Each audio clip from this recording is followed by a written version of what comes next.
So Parliament is Great Britain's group of lawmaking officials. Like I said, they're not elected by the colonists.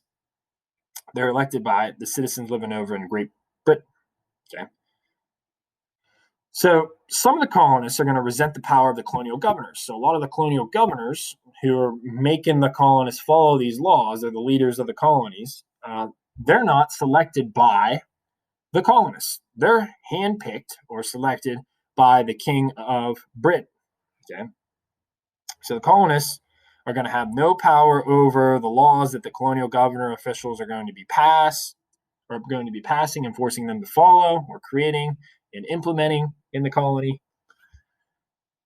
And some of the ways that the colonists are going to show their opposition to all these British taxes is by tarring and feathering British officials and British tax collectors. So here you see an image of some shipbuilders in the New England region tarring and feathering a British government official who came to their shipyard to collect taxes.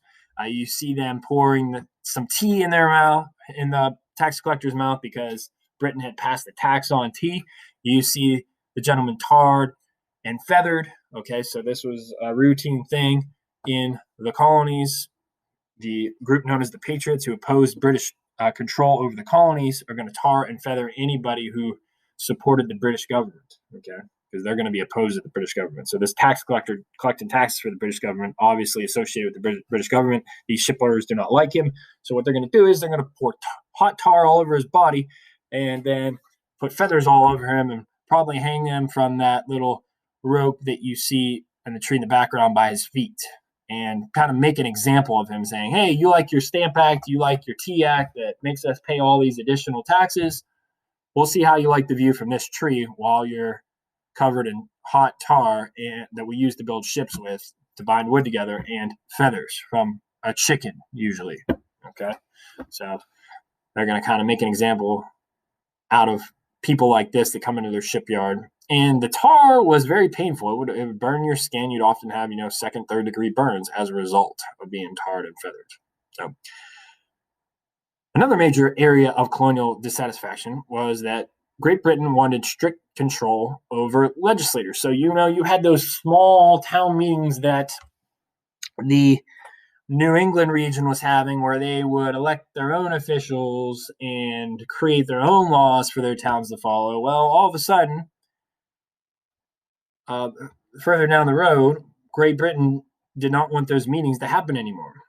And the colonists weren't allowed to create any laws for themselves to follow, even in their small towns. The British government kind of micromanaged everything, per se, which means they basically created every single little law for the colonists to follow. Okay, they didn't let the colonists make any of their own decisions. So the colonists felt like they had no power. Okay. They weren't allowed to elect any officials to make laws for them. They weren't allowed to vote for or against any of the laws that they had.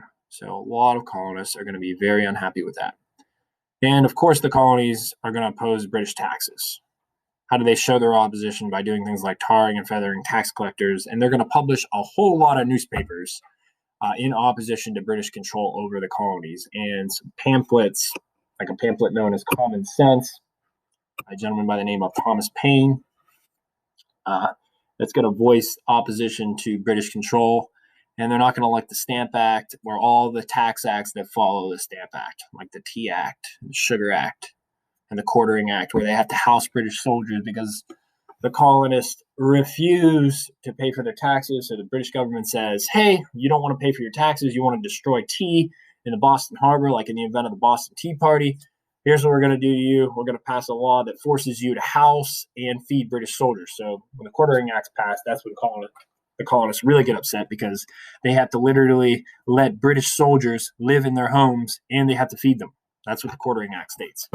But before we get into that, let's jump back to the Proclamation of 1763, which is issued by the King of Britain after the French and Indian War.